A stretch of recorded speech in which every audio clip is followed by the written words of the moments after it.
Good morning.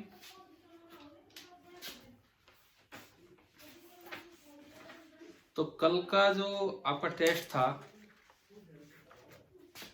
आप लोगों को बार बार मैंने मैसेज करके बुलाया कि भाई पेपर दीजिए, और फाइनली 17 बच्चे या 16 कितनों ने दिया था जो आपकी लिस्ट बनी थी उसमें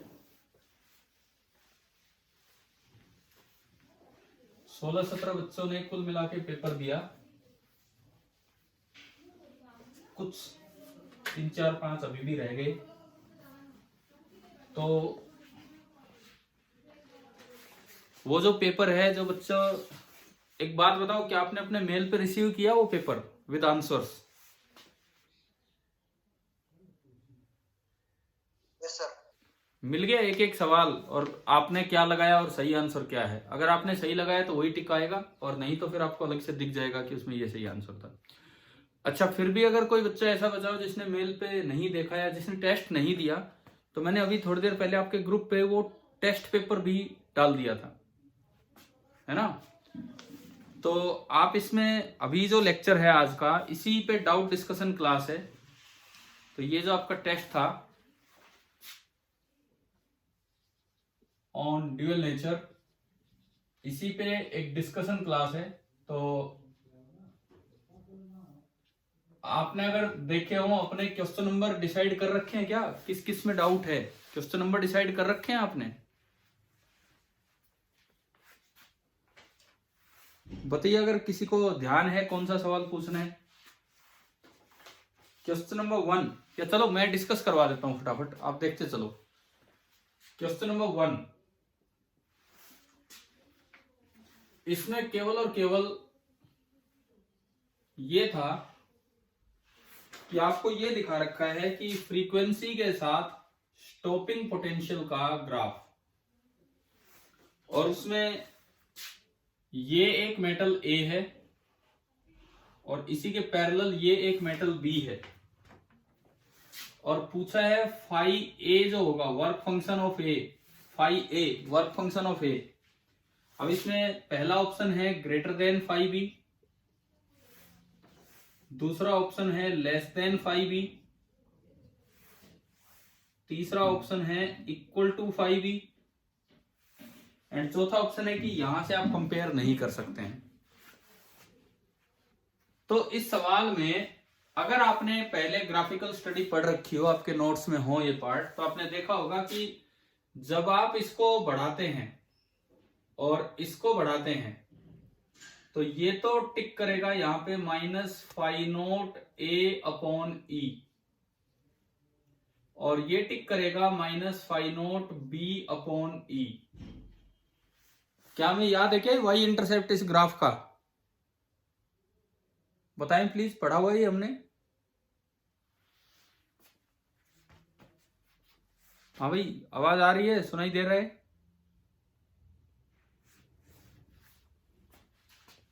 तो इसमें देखो, ये लेंथ कम है और ये वाली लेंथ ज्यादा है, यानी कि बी का फाई ज्यादा होगा, ए का फाई कम होगा, यानी कि आपका ऑप्शन नंबर 2 आ गया। इसमें आया आपका ऑप्शन नंबर 2। समझ आ गया कि नहीं आया बताओ? वीडियो नहीं आ रही है, थोड़ा सा नेटवर्क इश्यू हो रहा है इस समय।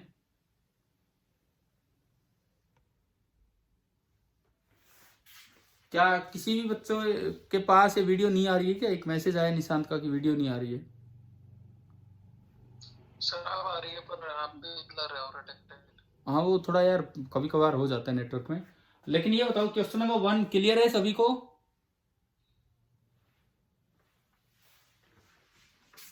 क्वेश्चन नंबर 2, फर्स्ट के बाद हम चले सेकंड पे।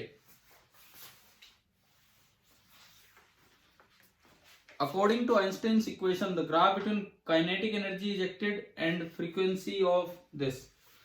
दूसरा आपसे यही पूछा गया है कि के मैक्स, वो के बोला है, वो के मैक्स ही होता है, और तो के का कोई रिलेशन ही नहीं बनता। ये ग्राफ आपसे पूछा गया है। तो मुझे लगता है ये भी हमने अपने नोट्स में बना रखा होगा, और ये ग्राफ बिल्कुल ऐसा जाता है और यहाँ ये न्यू नोट पे रहता है, इससे नीचे नहीं आता है। पढ़ा के दिखाएं बात अलग है, लेकिन इससे नीचे नहीं आता है। तो ऐसा इसमें केवल और केवल ऑप्शन नंबर 3 है। ऑप्शन नंबर 3 जो है वो बिल्कुल इसी कैटेगरी का है। ये आपका हुआ क्वेश्चन नंबर 2। क्वेश्चन नंबर 3, तीसरे सवाल पे हम चलें। 3, the ratio of wavelength of deuteron and proton accelerated through the same potential difference will be. हमने पार्टिकल्स आइडेंटिफाई करने सीखे थे। ये कहता है एक ड्यूट्रॉन है और एक प्रोटॉन है। ड्यूट्रॉन में होता है एक प्रोटॉन और एक न्यूट्रॉन, और प्रोटॉन में तो सिंपली एक प्रोटॉन। इसका मतलब अगर मैं चार्ज की बात करूं तो चार्ज इसका भी ई है, इसका भी ई है। अगर मैं मास की बात करूं तो इसका मास 2u है और इसका मास 1u है। u is unified atomic mass unit. ये आपका बना। अब ये कहता है कि they are accelerated through same potential difference. Charge same है, पोटेंशियल डिफरेंस सेम है, तो काइनेटिक एनर्जी दोनों की होगी E इंटू वी, जो भी आपने अप्लाई किया होगा, और ये दोनों की काइनेटिक एनर्जी सेम आ गई। अब लीनियर मोमेंटम होता है √2 into M into kinetic energy जो यहाँ पे है EV, and lambda de Broglie wavelength होता है H/P। तो अगर मैं देखूं तो दोनों में मास का फर्क है, बाकी सब सेम है। लैम्डा का फॉर्मूला आया H/√2mEV, और दोनों में ही मास का फर्क आ रहा है, यानी कि lambda is inversely proportional to √m। बाकी एक एक चीज बिल्कुल सेम है, केवल ये है।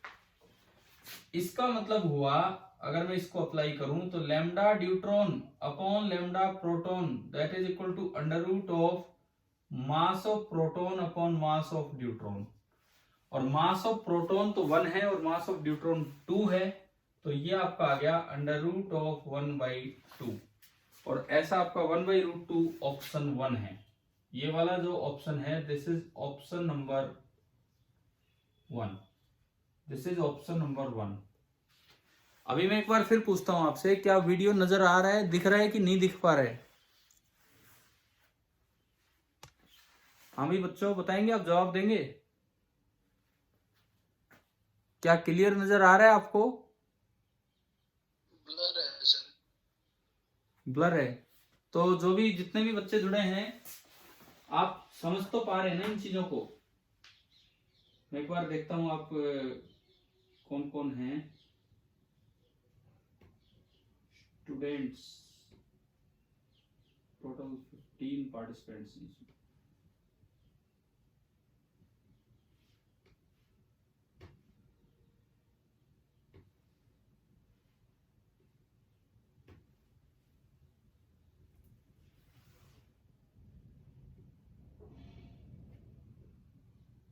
चलो, मेरी आवाज तो एटलीस्ट आपको सुनाई दे रही है, फिर भी हम चीजों को, इसमें लिखा है नेटवर्क बैंडविड्थ इज लो। इतना प्रॉपर नेटवर्क आ नहीं पा रहा है अभी। कोई नहीं, देखते हैं, थोड़ा कंटिन्यू करते हैं। क्वेश्चन नंबर 4 में आपसे पूछा है कि जो डेविसन जर्मर एक्सपेरिमेंट हुआ था उसमें वेव क्या है, किस चीज की वेव बनी है? वो टकरा के जो गए थे, जो वेव की तरह दिखे थे, वो इलेक्ट्रॉन थी या एक्सरे थे या फोटोन थे या प्रोटॉन थे?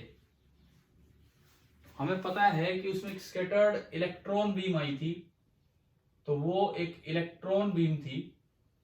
बहुत ही डायरेक्ट क्वेश्चन है, सीधा आंसर था इसका, यानी कि ऑप्शन नंबर 1 इसका सही हो गया। क्वेश्चन नंबर 5, 5वां सवाल अगर हम देखें,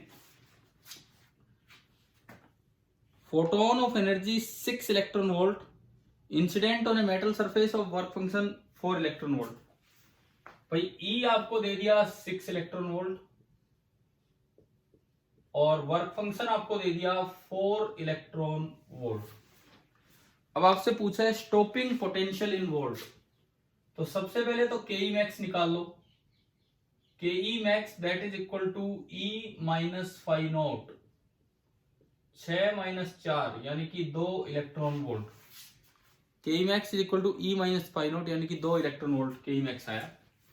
अब के मैक्स को आप इक्वेट कर सकते हो ई इंटू वी नोट से, दैट इज 2 EV। यहाँ ई से ई कैंसिल हो जाता है और जो आपका स्टॉपिंग पोटेंशियल आता है दैट इज 2 वोल्ट। और इसमें ऐसा ऑप्शन नंबर 3 है। ये जो आपका आया दिस इज ऑप्शन नंबर 3। ये आपका हो गया क्वेश्चन नंबर 5। अभी देख रहे हो ना ठीक ठाक। क्वेश्चन नंबर 6, छठा जो सवाल है उसमें आपको डायरेक्ट के मैक्स दिया है। The maximum kinetic energy of photo electron emitted from a surface is 4 electron volt. K max ही आपको दे दिया 4 इलेक्ट्रॉन वोल्ट। पिछली बार तो आपको घटा के लाना पड़ा था, इस बार डायरेक्ट के मैक्स दे दिया 4 इलेक्ट्रॉन वोल्ट। तो स्टॉपिंग पोटेंशियल पूछा है, तो आप के मैक्स को इक्वेट कर सकते हो ई इंटू वी नोट से, दैट इज 4 इलेक्ट्रॉन वोल्ट। और ई से ई गया तो वी नोट आपका डायरेक्ट 4 वोल्ट आ रहा है। ये आपका पहला ऑप्शन है। ये आपका हुआ question number 6। Then question number 7, direct experiment का नाम। और हमने तो एक ही एक्सपेरिमेंट पढ़ा था, तो हमारे लिए तो बड़ा आसान है कि वेव नेचर ऑफ इलेक्ट्रॉन कौन से एक्सपेरिमेंट ने एस्टेब्लिश किया। तो डायरेक्ट है Davisson Germer experiment, question number 7। उसके बाद आता है question number 8, lambda proton and lambda alpha. ये वेवलेंथ है, प्रोटॉन और अल्फा इक्वल काइनेटिक एनर्जी के साथ जा रहे हैं। देखो एक प्रोटॉन है और एक अल्फा है। प्रोटॉन का मास 1 AMU होता है तो अल्फा का मास होता है 4 AMU। प्रोटॉन का मास 1 AMU होता है तो अल्फा का मास होता है 4 AMU। और ये इक्वल काइनेटिक एनर्जी के साथ जा रहे हैं। तो lambda that is equal to H upon under root 2mk। Momentum आपका root 2mk। Kinetic energy same है तो lambda is proportional to once again root m। Lambda is proportional to root m का मतलब है, अब इन्होंने जिस तरह से पूछा है प्रोटॉन और अल्फा के बारे में, तो lambda proton upon lambda alpha that is equal to, ये उल्टा हो जाएगा, under the root m alpha upon m proton and that is root 4/1 that is 2। यानी कि आपका लैम्डा प्रोटॉन आ गया 2 टाइम्स लैम्डा अल्फा। जो भी ऑप्शन था ये इसमें पेपर में ऐसा ऑप्शन नंबर 4 है। Question number 9, an electron and a proton are accelerated through same potential difference. तो पूछा है कि again lambda E by lambda P क्या होगा। क्वेश्चन नंबर 7 था कि 8 था, सॉरी ये था आपका क्वेश्चन नंबर 8। अब हम आगे क्वेश्चन नंबर 9 पे। ये कहता है एक प्रोटॉन और इलेक्ट्रॉन को सेम पोटेंशियल डिफरेंस से एक्सेलरेट किया है। तो लैम्डा का फॉर्मूला होगा H अपॉन P यानी कि H upon under root 2m ke, और ke को आप लिख सकते हैं Q into V। Proton electron दोनों पे चार्ज सेम, V सेम, तो वंस अगेन आपका लैम्डा बना inversely proportional to root m। और ये पूछना चाह रहे हैं कि L lambda electron upon lambda proton, तो यहां से आपका बन गया lambda electron upon lambda proton is equal to under the root mass of proton upon mass of electron. ये आपका हो गया question number 9। Then question number 10th पे मैं अगर चलूं, क्वेश्चन नंबर 10, इन्होंने डायरेक्ट थ्रेशोल्ड फ्रीक्वेंसी दी है। तो अगर थ्रेशोल्ड फ्रीक्वेंसी दी है तो फाई नोट का सीधा फॉर्मूला होता है h न्यू नोट, बस और कुछ भी नहीं। तो इन्होंने वर्क फंक्शन पूछा है, थ्रेशोल्ड फ्रीक्वेंसी दे रखी है, तो डायरेक्ट आपका आंसर आएगा phi naught is equal to h into nu naught. This is your question number 10th, phi naught is equal to h into nu naught. Question number 11th, the value of Planck's constant is. अब इसमें खाली unit पे था, अब unit होती है joule into second. अब पहली यूनिट पहला ऑप्शन दिया है जूल पर सेकंड, गलत हो गया क्योंकि जूल इंटू सेकंड है। आखिरी ऑप्शन भी जूल सेकंड इनवर्स है, वो जूल पर सेकंड है। तो अगर आप जूल को लिखो force into displacement, newton into metre, और न्यूटन को लिखें kilogram metre per second square, और इंटू मीटर और लास्ट में एक सेकंड, तो आपका यूनिट बनेगी kilogram metre square per second. This unit is same as kilogram metre square per second. केवल और केवल यूनिट का फर्क था जो इसमें आया। एक बार यार देखो, आपके किसी की आवाज नहीं आ रही है क्या? मेरी आवाज भी आप तक पहुंच रही है कि नहीं? थोड़ा सा नेटवर्क डाउन है, बट क्या मेरी आवाज भी आप तक जा पा रही है कि नहीं? आवाज आवाज आ रही है। तो इस क्लास का कोई बेनिफिट हो भी रहा है कि नहीं? नहीं तो हम बाद में लगाएं क्लास, फिर अगर बीच में इस तरह का है तो।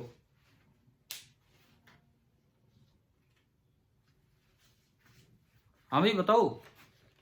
पेपर के हमने एक पेज डिस्कस किया है, अभी 11 सवाल तक हुआ है।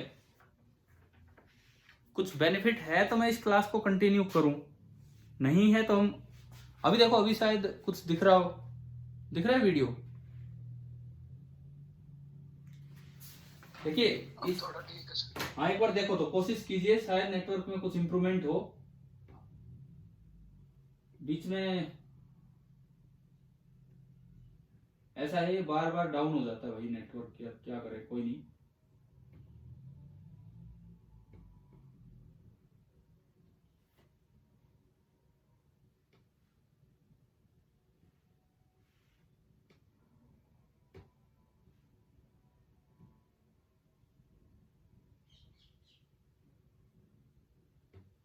एक सेकंड आप थोड़ा ये लिख लीजिए, मैं उसके बाद आगे बढ़ता हूँ।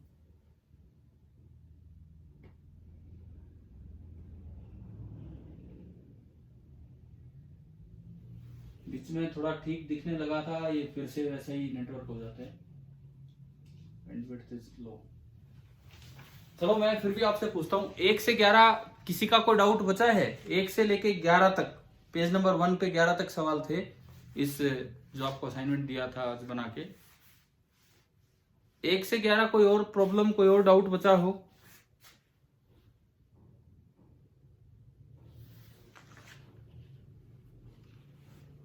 हाँ भाई चलें क्या, 11 से आगे बढ़े? देखो 11 के बाद जो 12 से लेके 20 तक जो सवाल थे, वो सारे के सारे NEET AIIMS means medical line के प्रीवियस ईयर क्वेश्चंस दिए गए थे। इससे कोई फर्क नहीं पड़ रहा होता है कि आपका आईआईटी का सेक्शन है या इस तरह का सेक्शन है, बिकॉज चीजें वही उलट पुलट होके घूम फिर के आती रहती हैं। तो हमें क्लियर होना चाहिए कि भाई किस तरह से, मतलब प्रैक्टिस के लिए क्वेश्चन चाहिए हमें, जो प्रीवियस ईयर नीट के हों चाहे वो प्रीवियस ईयर जेई के हों, उससे कोई फर्क ही नहीं पड़ रहा होता है।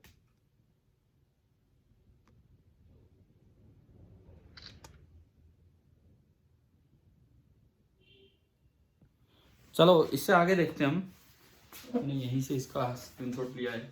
क्वेश्चन नंबर 12 पे हम चलें, इसको मैं मिटा के आगे बढ़ता हूं।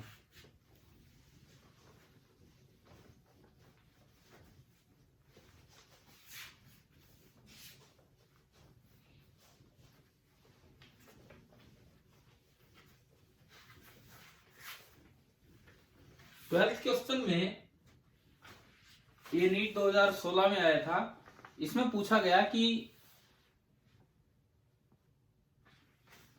क्वेश्चन नंबर 12 अगर हम देखें, इसमें पूछा गया कि भाई एक कैथोड प्लेट है, जो एमिटर प्लेट है उसको कैथोड प्लेट बोला है, उस पे जो फोटोन आके टकरा रहा है, उस फोटोन की energy E that is 5 electron volt.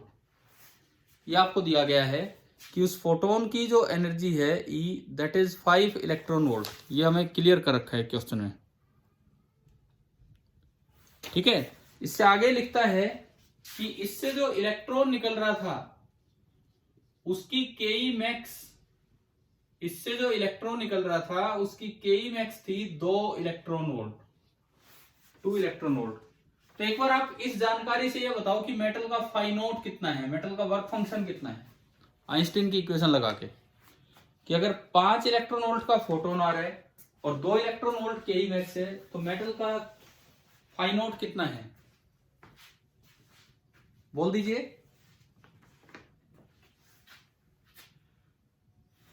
के ई मैक्स होता है ई माइनस फाइव नोट, तो 2 is equal to 5 minus five naught, तो वहां से आपका मेटल का वर्क फंक्शन आया 3 इलेक्ट्रॉन वोल्ट। अब ये क्या कह रहे हैं, अब कहता है उसी मेटल पे, उसी कैथोड प्लेट पे, जिसका की वर्क फंक्शन आप पहले डिटरमाइन कर चुके हो 3 इलेक्ट्रॉन वोल्ट, उसी मेटल प्लेट पे अगर आप फिर से फोटोन डालते हैं, लेकिन थोड़ी ज्यादा एनर्जी का, इस बार फोटोन है 6 इलेक्ट्रॉन वोल्ट का, तो अब जो के ई मैक्स होगा, आइंस्टाइन इक्वेशन आप लगाएंगे ई माइनस फाइव नोट, तो 6 माइनस 3 यानी कि आया 3 इलेक्ट्रॉन वोल्ट। इस बार जो के ई मैक्स होगा बढ़ के हो गया 3 इलेक्ट्रॉन वोल्ट। तो बोला stopping potential of A anode, सामने कोई ए है, एनोड है, उसका पोटेंशियल क्या रखें कैथोड के रिलेटिव, उसका पोटेंशियल क्या रखें कैथोड के रिलेटिव, मतलब आपसे पूछा है वी ए माइनस वी सी क्या हो, ये पूछा है। अच्छा, के ई मैक्स को आप ई इंटू वी नोट से इक्वेट करोगे तो वी नोट आ रहा है 3 वोल्ट, यानी कि आपको 3 वोल्ट का पोटेंशियल डिफरेंस लगाना पड़ेगा रोकने के लिए। लेकिन इलेक्ट्रॉन को रिपेल करना है तो यहां नेगेटिव रखना होगा और यहां पॉजिटिव, और ये है आपका 3 वोल्ट, यानी कि V C minus V A, this is 3 volt, V C minus V A is 3 volt. लेकिन आपसे पूछा है anode with respect to cathode, तो V A minus V C अगर आप निकालोगे, so this will be negative of V C minus V A, क्योंकि C high potential पे है और ए लो पे है, यानी कि ये आपका आएगा -3 वोल्ट। तो इस सवाल में यही एक खासियत थी कि प्लस माइनस का भी ध्यान रखना था। तो ये आपका ऑप्शन नंबर 2 बनता है, इसका ऑप्शन नंबर 2। ये हुआ आपका क्वेश्चन नंबर 12। शायद आपको समझ आ गया होगा कि किस तरह से किया हमने।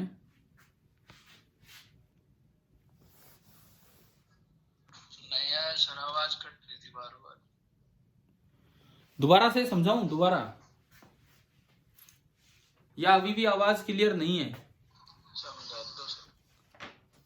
आज तो नेटवर्क की बड़ी दिक्कत रही है। सुनो, सवाल कहता है कि जब 5 इलेक्ट्रॉन वोल्ट का फोटोन आके उस मेटल प्लेट पे टकराया, तो जो इलेक्ट्रॉन निकले उसका के ई मैक्स से 2 इलेक्ट्रॉन वोल्ट, तो फाई नोट कितना हुआ मेटल का, बताओ। 5 का फोटोन आया और जो इलेक्ट्रॉन निकला 2 इलेक्ट्रॉन वोल्ट के साथ निकल रहे, तो फाई नोट कितना हुआ मेटल का। इक्वेशन लगाओ आप, K E max is equal to electron volt 3, phi naught आ गया 3 इलेक्ट्रॉन वोल्ट, ठीक है। अब मेटल का फाई नोट तो फिक्स है, अगली बार आपने कोई दूसरी लाइट डाली जिसमें फोटोन की एनर्जी है 6 इलेक्ट्रॉन वोल्ट, तो अगर आप 6 इलेक्ट्रॉन वोल्ट की लाइट डाल रहे हैं और 3 इलेक्ट्रॉन वोल्ट इसका वर्क फंक्शन है, तो के ई मैक्स जो होगा वो कितना होगा, 6 माइनस 3, यानी कि के ई मैक्स आपका आया 3 इलेक्ट्रॉन वोल्ट। पहले केस में के ई मैक्स था 2 इलेक्ट्रॉन वोल्ट, इस केस में के ई मैक्स आपका आया 3 इलेक्ट्रॉन वोल्ट। बताएं क्या यहां तक समझ आया? हाँ जी निशांत, यहां तक समझ आया? के ई मैक्स 3 इलेक्ट्रॉन वोल्ट दूसरे केस में, यस सर, आ गया। ठीक है। तो स्टॉपिंग पोटेंशियल आप देखेंगे, के ई मैक्स को ई वी नोट से इक्वेट किया, ई से ही कैंसिल, तो वी नोट आ गया 3 वोल्ट। अब जब रोकना है तो इधर नेगेटिव रखना होगा, नेगेटिव ही इलेक्ट्रॉन को रिपेल करेगा, तो के ई मैक्स आ गया, सॉरी वी नोट आ गया 3 volt, but that V naught is V cathode minus V anode. जबकि क्वेश्चन में पूछा है एनोड का पोटेंशियल बताओ with respect to cathode, related to cathode, मतलब वो पूछना चाह रहे हैं V A minus V C. तो अगर V C minus V A 3 volt है, तो V A minus V C आपका हो जाएगा -3 वोल्ट। हाँ जी क्लियर है? ठीक है, चलिए क्वेश्चन नंबर नेक्स्ट पे हम चलते हैं, 13। ये होने के बाद क्वेश्चन नंबर 13।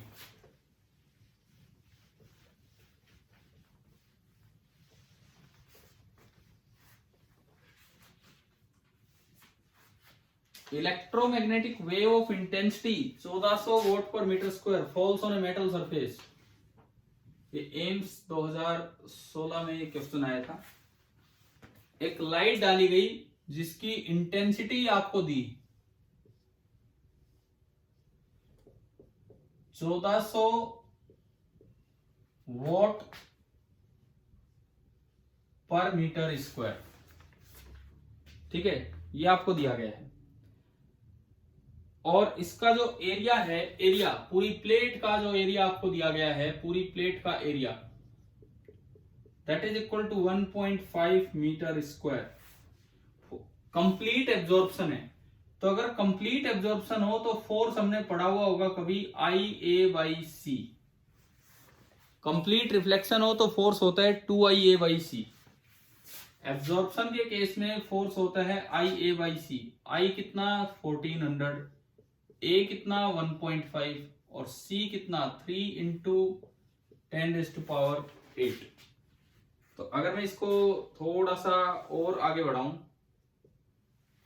1400 इंटू 1.5, ये 3 से ये कटा 0.5,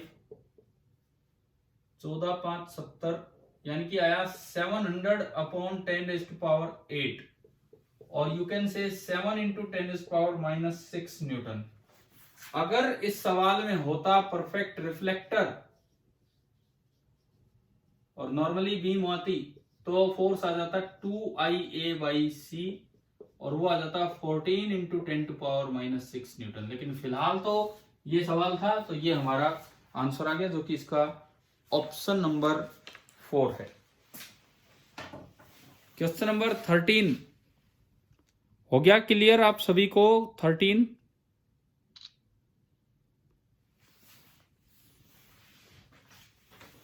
क्वेश्चन नंबर 14 देखिए। इसके बाद 14 मुझे लगता है कल की क्लास में इस तरह का जिक्र हुआ था। टेम्परेचर के साथ थर्मल न्यूट्रॉन कल बता दिया था कि नहीं? ये वाला काम आपको काइनेटिक थ्योरी ऑफ मैटर का एक पॉइंट आपको बताया गया था कल। यस सर, बताया था, है ना? तो उससे आप करोगे तो डायरेक्ट बस आपको ये यूज करना था कि kinetic energy is equal to 3/2 kT बस, और उससे आपका हो जाएगा। 14th हो गया होगा। 15th थोड़ा बहुत हमें कैलकुलेशन के लिए भी तैयार रहना चाहिए इस मॉडर्न फिजिक्स में। क्वेश्चन नंबर 15th अगर हम देखें 14th के बाद, देखो ये कहता है कि the photo electric threshold of silver is इतने मीटर। आपको 15वें सवाल में लैम्डा नोट दिया है 3250 गुणा 10⁻⁻10 मीटर। तो आप यहां से फाइ नोट निकाल लीजिए। भाई ये आपका है 3250 एंगस्ट्रॉम, ये आपका है 3250 एंगस्ट्रॉम। तो आप फाइ नोट निकाल लीजिए hc/λ0 वर्क फंक्शन। अगर एंगस्ट्रॉम में वेवलेंथ हो तो हम ये hc कितना लेते थे बताओ? अगर एंगस्ट्रॉम में वेवलेंथ हो तो hc की वैल्यू क्या लेते थे? अच्छा, नैनोमीटर में हो तो क्या लेते थे? कुछ तो बताओ यार आप। 1240 लेते थे जब नैनोमीटर में हो। एंगस्ट्रॉम में हो तो आप इसको रखा कीजिए 12400 बटे 3250 और ये इलेक्ट्रॉन वोल्ट में आएगा, ये इलेक्ट्रॉन वोल्ट में आएगा। 3 4 300 1200 अप्रोक्सीमेटली ये वैल्यू है 4 इलेक्ट्रॉन वोल्ट। बस थोड़ा एग्जैक्ट आइडिया सा ले लिया कीजिए। वो 1200 है ऊपर, ये नीचे 300 है, तो ये लगभग 4 इलेक्ट्रॉन वोल्ट है। अच्छा, फिर जो फोटोन डाला है उसकी वेवलेंथ आपको दी है, फोटोन जो आपने डाला है उसकी वेवलेंथ आपको दी है 2536 एंगस्ट्रॉम। 2536 एंगस्ट्रॉम, यानी कि जो फोटोन की एनर्जी होगी hc/λ 12400 बटे 2536 नैनो इलेक्ट्रॉन वोल्ट में आ जाएगा। लगभग ये देखो, ये लगभग जा रहा है। आप अगर इसको अप्रोक्सीमेटली सोल्व करेंगे 250 5 पे जा रहा है, लगभग 5 पे। थोड़ा बहुत अप्रोक्सीमेशन के साथ कर लिया कीजिए इनको। ये लगभग 5 पे जा रहा है। वो 125 मान लो, ये 25 मान लो, 25 5 125 इस तरह से कट रहे हैं। 2 0 से ये 2 0 से ये 2 0 गए, 25 5 125, तो ये लगभग इस पे गए। यहां से आप निकाल लीजिए K E max. K E max that is equal to E minus phi naught. K E max is equal to E minus five naught, तो that is 1 electron volt. 1 electron volt को जूल में कन्वर्ट करोगे तो 1.6 इंटू 10⁻⁻19 जूल, और के E max को लिख देना है half into M into V max का स्क्वायर, 1.6 इंटू 10⁻⁻19 एसआई यूनिट में हम इसको ले आए। और यहां से जब आप इसको सोल्व करोगे तो जो वी मैक्स आएगा, वी मैक्स लगभग अंडर द रूट 35 गुना 10 की पावर, ये जो 10 के आसपास जाएगा। और जब आप इसको सोल्व करेंगे तो 36 का अंडर रूट 6 होता है, तो 6 गुना 10 की पावर 5 मीटर पर सेकेंड। मास ऑफ इलेक्ट्रॉन हमें पता होगा 9.1 इंटू 10⁻31 kg। इस तरह से ये क्वेश्चन आपको सोल्व करना था। यह है आपका क्वेश्चन नंबर 15।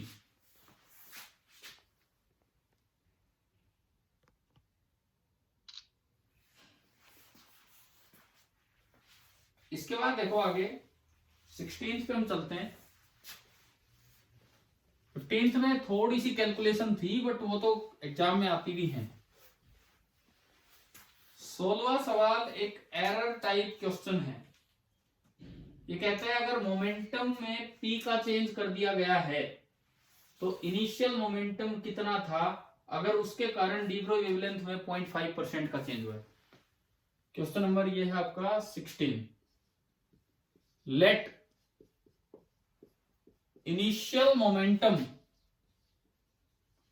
इलेक्ट्रॉन का इनिशियल मोमेंटम मैंने माना x था, उसमें चेंज हो गया p का, तो percentage change in linear momentum that is change upon initial value into 100।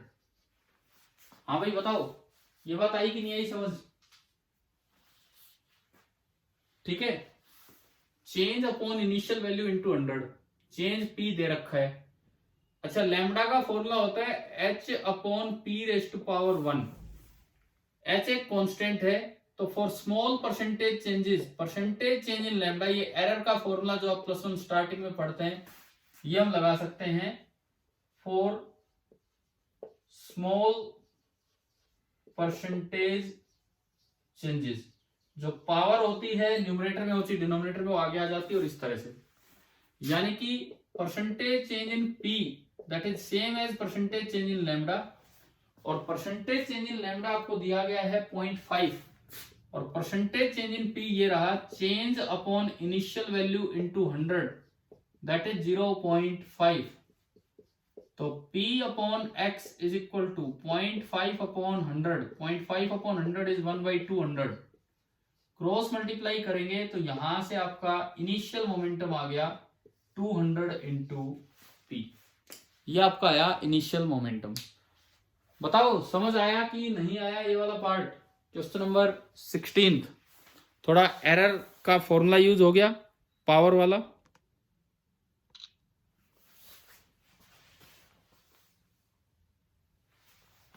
ठीक है,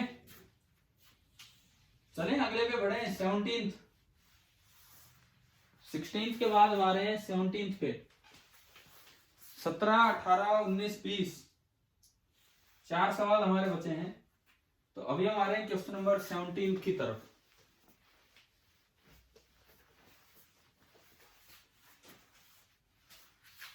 सेवनटीन्थ में ये कहता है कि एक इलेक्ट्रॉन है जिसकी इनिशियल स्पीड है v0 एक्स एक्सिस के अलोंग, यानी कि जो इनिशियल डी ब्रोई वेवलेंथ होगी that will be h upon m v0। ये है। अब इसको एक ऐसे इलेक्ट्रिक फील्ड में एंटर किया जो इलेक्ट्रिक फील्ड पीछे की तरफ है और कांस्टेंट है, और वो इलेक्ट्रिक फील्ड दिया है E0 माइनस आई कैप में। तो जो इस पे फोर्स लगेगा, इस इलेक्ट्रॉन पे जो फोर्स लगेगा वो आगे लगेगा, और उस फोर्स से एक्सेलरेशन आएगी। फोर्स तो लगेगा E0 Q इंटू ई, और एक्सेलरेशन होगी डिवाइड बाई m। इस कांस्टेंट एक्सेलरेशन से जब ये चलता रहेगा तो t टाइम पे, मान लो ये t बराबर 0 टाइम है, इस कांस्टेंट एक्सेलरेशन से जब ये चलता रहेगा तो t टाइम पे जो इसकी स्पीड होगी v that is u v0 plus a e0 by m और इंटू t। तो अब अगर आप लैम्डा लिखेंगे H upon M into V, और V की जगह है V not plus E naught by M और इंटू T। एक V नॉट आप कॉमन ले लो,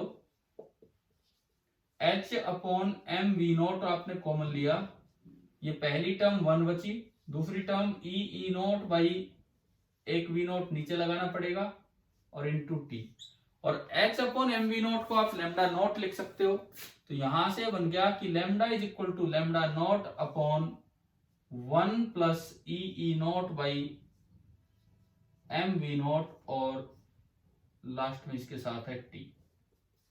तो यही आपका ऑप्शन है, इसमें फर्स्ट ऑप्शन है।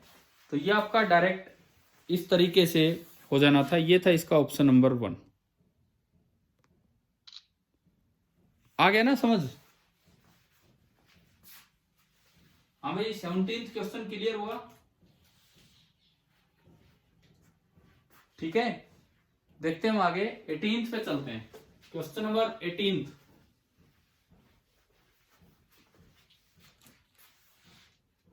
Threshold frequency new not the है। इसका मतलब 18th क्वेश्चन में ये शुरू में ही बोल रहा है कि आप फाई नॉट को यूज कर सकते हैं h इंटू न्यू नॉट। अब बस आपको 2 बार अपनी आइंस्टीन इक्वेशन लगानी है, केवल 2 बार। एक बार कौन सी इक्वेशन लगानी है, ये कहता है कि मैक्सिमम वेलोसिटी, तो आपको आइंस्टीन इक्वेशन इस तरह लगानी है, हाफ एम वी मैक्स का square that is equal to H nu minus phi naught. Phi naught fix है, एच न्यू नॉट यहां वैल्यू रखो, यहां वैल्यू रखो। इस इक्वेशन में आप 2 बार वैल्यूज रखना, पहली बार न्यू की जगह 2 न्यू नॉट और v की जगह v1। पहली बार इक्वेशन बनेगी half M v1 square is equal to h into 2 nu naught minus h nu naught, यानी कि h इंटू न्यू नॉट। दूसरी बार आपकी इक्वेशन बनेगी half M v2 square h into 5 nu naught minus h into nu naught, यानी कि h into 4 new not. आप दोनों को डिवाइड करना, direct v1 square by v2 square 1/4 आ रहा है, v1 square by v2 square 1/4 आया, एंड यहां से आपका v1 बाई v2 आ जाएगा 1/2। चलो ये हमारे हुए क्वेश्चन नंबर 18 तक। 19 और 20 भी इसी तरह के डायरेक्ट से सवाल थे, आप ट्राई कीजिए। अगर कोई डाउट बचता है तो अगली बार हम ले लेंगे। Thank you.